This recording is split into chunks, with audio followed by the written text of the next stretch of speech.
right, wrist lock with a jump rope. You're going to start with a single foot lock. And keep in mind this wrist lock can be tricky on the wrist, so refer back to our wrist lock video. All right, now you're going to wrist lock the other side that the foot is wrapped.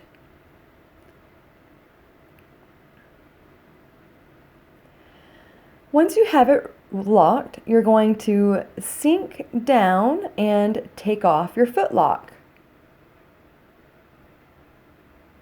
Then you're going to sink all the way down, bring the fabrics together, and you're going to jump rope the fabric to the top of the feet and back bend. Now there's lots of fun variations you can do here. You can do kind of like a front sail, you can do a mermaid position there, a stag.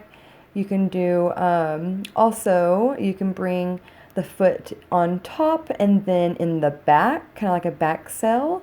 So kind of get creative here.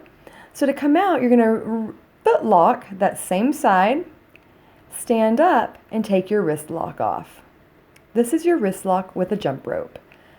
All right, make sure you subscribe to our channel so that you get the newest videos up to date. We'll see you then.